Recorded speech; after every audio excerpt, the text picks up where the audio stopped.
HappiDaze here. In yesterday's video, we reviewed Blackbeard, who is kind of a mid-global anniversary legend. So let's go ahead and look at the other legend that's come out as part of this batch, which is Jesus Burgess. So he is a strength unit, which is kind of interesting. You can see his ink effect right here. Pretty cool. Can't really complain about the ink effect. So let's go ahead and see what he actually can do. So for his captain ability, he reduces his strength special charge by 1, which is good. Blackbeard didn't have any special charge reduction for anyone, so it's good to see that the other legend does. And if you're driven or fighter, you get an additional special charge time reduced by 1. So if you're just strength, you get 1. If you're strength driven or strength fighter, you'll get 2 special charge down, which is pretty good. Can't really complain there. And then it boosts strength driven and fighter characters attack by 5.5, HP by 1.4. And then tapping on this character with the strength tandem or empty slot reduces the attack down when below a certain chain multiplier for 10 turns. So this is that buff that we've been seeing a lot recently, especially in the last couple of events that we've had. So I like the fact that they're giving a unit that can just completely get rid of it for a bunch of turns. The one thing I wish it would just do is I wish it just give it without having to tap with this character with a certain slot. It's just kind of a pain. Don't really see the reason to not just give 10 turns of that attack down when you're below that certain chain multiplier, but I guess that's just what it is. And then I do like the fact that he has the ability to reduce all enemies' barriers by 1, right? So if you run double captain, you could actually remove all barriers by 2. Barriers are one of the most annoying things in this game to get around. They don't have a ton of units who can help you get around barriers. So having a captain that can just get rid of 2 turns just off the bat is actually pretty good. So I actually like that part of his captain ability. In terms of his special, he will completely remove the attack down, which is good. Any attack down remover is awesome. The fact that it could be 9 turns and it removes it is great. And similar to what you see here with the Blackbeard, he doesn't remove the damage reduction, the Rainbow Shield. He'll just set it to 0 so that you'll see that the rest of this batch kind of has these conditions where they either have to have a Rainbow Shield or threshold damage. And then as long as you have that, you can get kind of some additional buffs for that. So it's good that he doesn't actually remove it. He just sets to 0 so that all these other characters can still kick off their special, get the added benefits from doing that, and just help do the most damage there. And he also changes all slots, including block, which is always good, to strength. So that will help satisfy one of Blackbeard's conditions there, right? He had that special where if you had 5 turns of different colored slots, you get 2 different effects. So either orb boost or the empty orb. So that's good that this legend will kind of help out there. And if you have if the enemy has a Rainbow Shield or damage threshold for 6 or more turns, then he boosts strength driven and fighters attack 3 times for 3 turns. So this will pair perfectly with Blackbeard, right? Who got the 3 times orb boost for 3 times turn. That can't be removed, and he just does the attack boost portion of that. So I do like that. Multi-turn attacks and orb boosts are just awesome. It kind of negates you having to bring extra characters just to deal with that. And if there's a revive mechanic or anything like that, it just helps you get through that content just much easier. So I'm happy to see they actually has it for special. I actually like his special. Probably a little bit better than Blackbeard's right now, but that's just my personal opinion. And he also boosts the chain multiplier 1.6 for 3 turns, which again, just a free chain multiplier buff. Can't complain about that. And if they don't have the 6 turns of Rainbow Shield or Threshold, then you get 2.75 for 2 turns. So you still always get something, and it's not a huge dip. Obviously, you lose 0.25 and you lose 1 turn, but still, that's not too terrible. So I like his special so far. I actually like this unit so far better than Blackbeard, which is kind of sad. But so let's go into what he can actually do for some of his base stats. So if Captain is a driven, he reduces attack down by 1. So that's interesting because, like I said, I don't know if you use him a lot as a captain or a crewmate, but he has the attack down removal in his special, so it doesn't really feel like that's a huge benefit there. Helping out with that crewmate ability is what it is. And then he also makes the driven character's strength slots have matching slot effects, so that's fine. Can't complain there. In terms of support effects, so at level 5, it goes on pretty much all the Blackbeard crew, plus Aokiji as well. And the support effect will basically allow you to take 2 turns of attack down. So once again, the biggest, I think the 2 turns of attack down is fine, but once again, it's the units that it's put on that's going to make building those teams a pain or just hard to do. He is a driven fighter strength character, as I mentioned, and he does have potential abilities. So he has a last tap, He has Hunger and he has the Broke Attack there are his 3 potential abilities. And at his final tap, level 5, he'll change the character slot, including block, to character's own type and boost the character's base attack by 2,000 for 1 turn. It's kind of a mid final tap, to be honest. I don't see people, with the value of final tap tablets.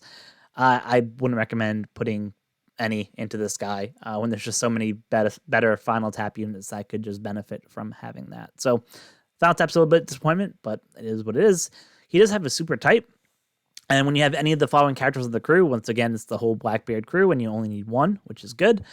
You remove characters Paralysis and Slot Bind on himself. So that's okay. It would have been better if it was whole team, but if it's just himself, that's you won't use that too often, right? So it is what it is. And boost strength, driven, and fighters base attack by 1250 for 3 turns. So that's not too bad. You get a base attack boost there. Can't complain about that. And then turn strength into super strength. So yeah, I mean, overall, his super type is okay. It's really just, you can think of it as just getting that attack boost plus turning everyone into super strength is really what it does. I don't think you'll be using that super type to remove paralysis and slot bind too often, especially when it doesn't have like a special that would maybe help with that as well. So don't know why they did that, but super type's just okay. So going into his GP stats, let's take a look at what his Rumble abilities are first. So strength teammates attack up level 5, speed up level 5. And then the first 50 seconds of battle, he gives himself an attack up of 6 and a defense up of 6. So it would have been nice to see defense as part of the strength teammates portion of his Rumble abilities, just because that strength team doesn't have a huge amount of defense up units to help out there. You have like Jack and things like that, Boa, but it would have been nice if because you want to have him on the front line, as I'll talk about when I get into his actual special that he does. But you don't want to have him on the front line, right? And if he's going to be 55 cost, you want to have that defense, right? It's already kind of a squishy team. If you take away Jack or Boa, you're kind of handicapping yourself a little bit there. So a little bit disappointed that he didn't have a defense up in his Rumble ability, but it's a okay Rumble ability, nothing kind of too crazy.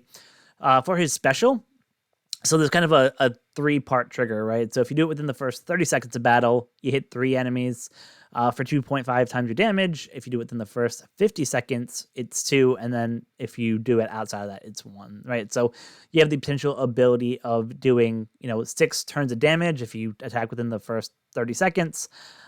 If you unfortunately can, if you attack within the first 50 seconds, between that 30 and 50 seconds, you only do 3 hits of damage.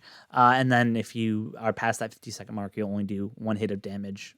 Now, the multiplier is a little bit higher. It's 3 instead of the 2.25 that you get, but it's only 1 enemy, so that's kind of where the trade-off is there. So let's go ahead and check out his GP stats. So he gives strength teammates defense up, level 3.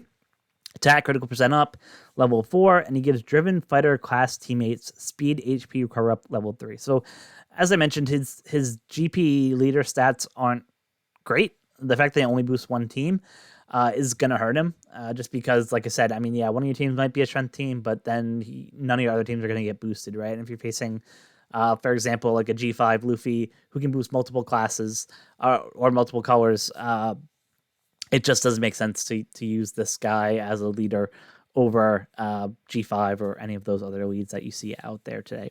So I do like the fact that they give defense up to strength characters as part of that GP leader skill, but still, I don't think it's enough to really change the game in any meaningful way there. So in terms of his GP burst, so he can do it up to 4 times, which actually is pretty good. And it's when team uses the Rumble special 3 times. So it's not too hard to activate either. Especially if you have like a full bench, you could be able to activate it probably multiple times in a battle, assuming you have 8 characters, and the enemy lasts that long. So, the fact that you kind of use it 4 times most likely means that you'll probably be using it twice per stage, right? So you can basically use 2 on one stage and then 2 on another stage to hopefully help you get that 3 total victories, right? So at level 5, it'll target 1 enemy with high special CT, ignoring defense, for leader's base attack times 4. So, I mean, yeah, you get the attack boosts and things like that, right? With his super type, with his technically with his final tap as well. So you can kind of help get that damage up. So when it kicks off, it'll come pretty close to killing one enemy if it doesn't outright kill the enemy. So in essence, what it's kind of doing is it's giving you basically 2 free kills, I guess you would say, against the enemy team. Now, the unfortunate part is if you have, all their enemies ready to go on their specials, you can't target who's going to get hit, right? So, I mean, you could end up using it and then hitting units that might not be good, or, don't have high defense or just trash units, and then, the opponent's good units come in and just decimate you with what they have. So I do like what they're trying to do here. I think it's interesting. I'd say he has some value. I don't think people are going to switch G5 out for him, though. I just don't see that happening. But his burst is actually interesting. Like I said, you can pretty much guaranteed to kill 2 units whenever you kick it off, right? Now, unfortunately, the down part is you have to kill 1 unit and you have to wait to do 3 more specials till you can kill the second unit. So if you're facing those teams that do a lot of heavy damage really quick, then you might not be able to get that second special burst off before your team is killed. So like I said, I like where they're going with it, but I don't think you'll see too much play in terms of people using this guy as their GP leader. So that's going to wrap it up for this. So as I said, I think out of the 2, I kind of like him a little bit better than Blackbeard. Just 'cause I think, one, I like the multi-turn attack boost. I think it's a little bit more beneficial than the orb boost that you can get with Blackbeard. There's tons of orb characters, but the fact that you can get the 3 times attack there is pretty awesome. And I think that the ability to reduce barriers is pretty great on him as well. So yeah, I think he has some unique stuff in his kit. And like I said, it'll be interesting to see how he actually benefits that strength team. Like I said, I think the biggest issue that strength in PvP has, at least today, is that they're kind of squishy. So if you can, they can do a lot of damage really quick, but if you can get like 1 or 2 good attacks off on them before they do that, they're pretty squishy. So I don't know if you're going to give up a unit on your squad so that you can go ahead and use this unit who doesn't give any defense up as part of his abilities there. So that's going to wrap it up for me today. Thank you guys so much for watching. I'll probably come out tonight with a video kind of showcasing some PvP matches with the new Legend Boa who I pulled against some Free Spirit teams to show you kind of what my initial thoughts are of her. I was souped up for her when I first pulled her, and now I'm not so sure if she's as great as I probably thought she was. But like I said, stay tuned for that video. We'll see how she can do, and I'll show you what fun stuff she can do to the Free Spirit team. So until next time, be kind to each other. Thanks.